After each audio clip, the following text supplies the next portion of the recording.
So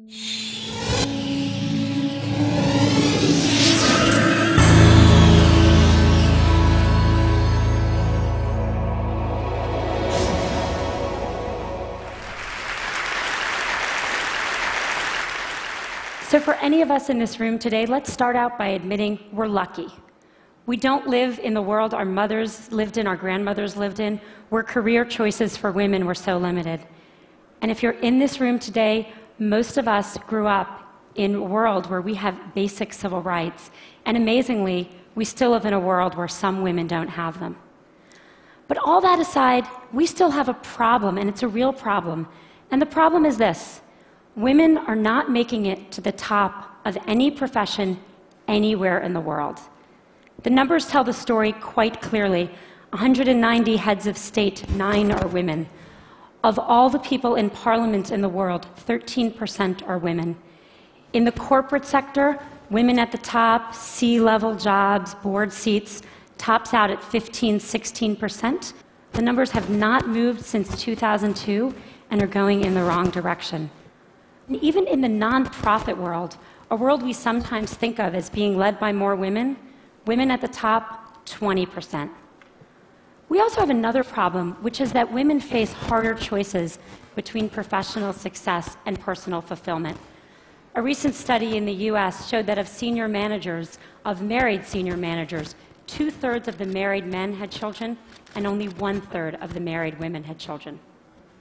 A couple of years ago, I was in New York, and I was pitching a deal. And I was in one of those fancy New York private equity offices you can picture. And I'm in the meeting. It's about a 3-hour meeting.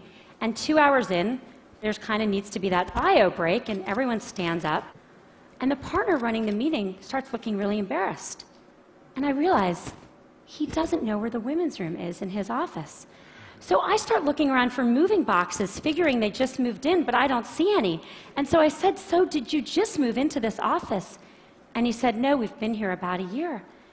And I said, "Are you telling me that I'm the only woman to have pitched a deal in this office in a year?"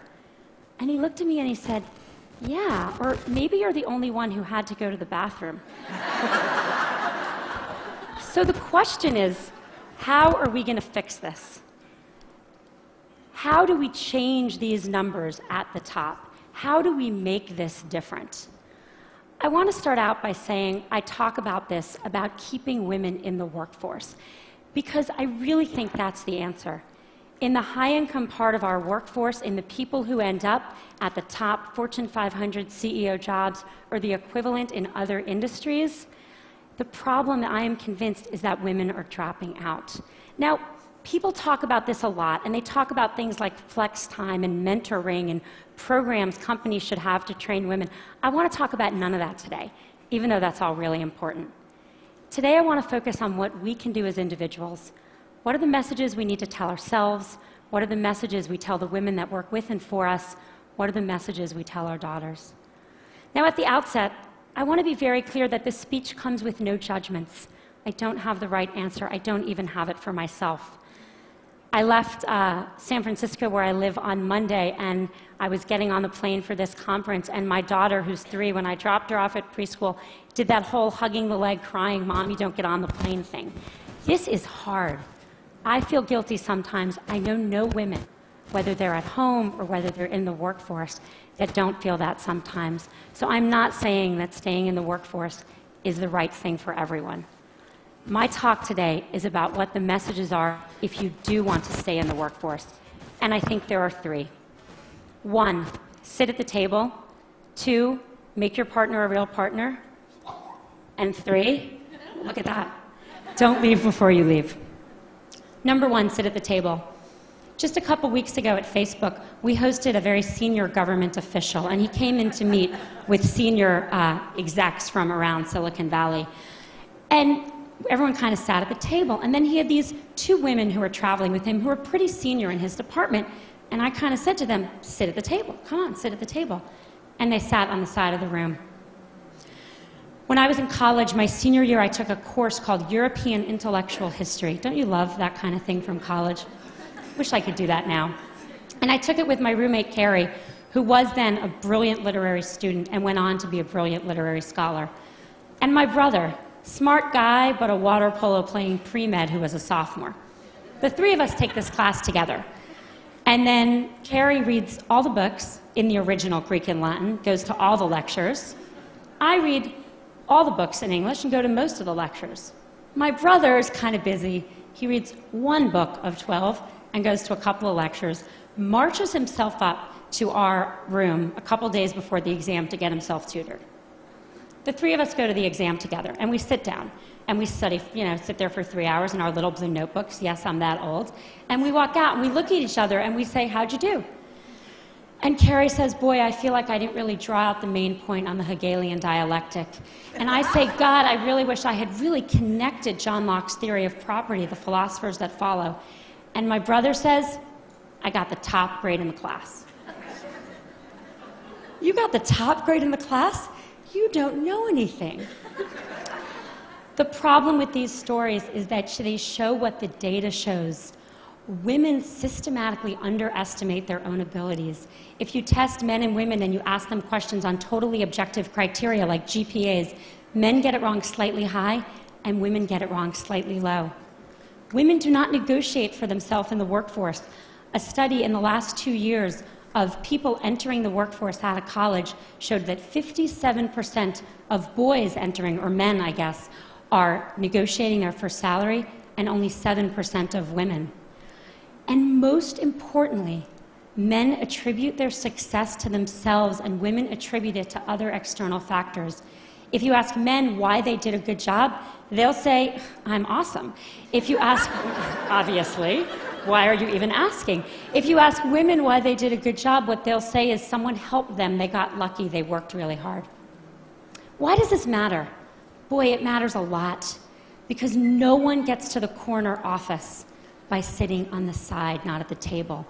And no one gets the promotion if they don't think they deserve their success, or they don't even understand their own success. I wish the answer were easy. I wish I could just go tell all the young women I work for, all these fabulous women, believe in yourself, negotiate for yourself, own your own success. I wish I could tell that to my daughter. But it's not that simple, because what the data shows above all else is one thing, which is that success and likability are positively correlated for men and negatively correlated for women. And everyone's nodding, because we all know this to be true. There's a really good study that shows this really well. There's a famous Harvard Business School study on a woman named Heidi Roizen. And she's an operator in a in a company in Silicon Valley, and she uses her contacts to become a very successful venture capitalist. In 2002, not so long ago, a professor who was then at Columbia University took that case and made it Heidi Roizen. And he gave that case out, both of them, to 2 groups of students. He changed exactly one word, Heidi to Howard. But that one word made a really big difference. He then surveyed the students, and the good news was the students, both men and women, thought Heidi and Howard were equally competent, and that's good. The bad news was that everyone liked Howard. He's a great guy. You want to work for him. You want to spend the day fishing with him. But Heidi, not so sure. She's a little out for herself. She's a little political. You're not sure you'd want to work for her. This is the complication. We have to tell our daughter and our colleagues, we have to tell ourselves to believe we got the A, to reach for the promotion, to sit at the table. And we have to do it in a world where for them there are sacrifices they will make for that, even though for their brothers there will not. The saddest thing about all of this is that it's really hard to remember this, and I'm about to tell a story which is truly embarrassing for me, but I think important. I gave this talk at Facebook not so long ago to about 100 employees. And a couple hours later, there was a young woman who works there, sitting kind of outside my little desk, and she wanted to talk to me. And I said, okay, and she sat down and we talked, and she said, I learned something today. I learned that I need to keep my hand up. I said, what do you mean? She said, well, you're giving this talk, and then you said you're going to take 2 more questions, and I had my hand up with lots of other people, and then you took 2 more questions, and I put my hand down, and I noticed all the women put their hand down, and then you took more questions. Only from the men. And I thought to myself, wow, if it's me, who cares about this obviously, giving this talk, during this talk, I can't even notice that the men's hands are still raised and the women's hands are still raised. How good are we as managers of our companies and our organizations at seeing that the men are reaching for opportunities more than women? We've got to get women to sit at the table. Message number 2, make your partner a real partner. I've become convinced that we've made more progress in the workforce than we have in the home. The data shows this very clearly. If a woman and a man work full-time and have a child, the woman does twice the amount of housework the man does, and the woman does 3 times the amount of childcare the man does. So she's got 3 jobs or 2 jobs, and he's got 1. Who do you think drops out when someone needs to be home more? The causes of this are really complicated, and I don't have time to go into them, and I don't think Sunday football watching and general laziness is the cause. I think the cause is more complicated. I think as a society, we put more pressure on our boys to succeed than we do on our girls. I know men that stay home and work in the home to support wives with careers, and it's hard.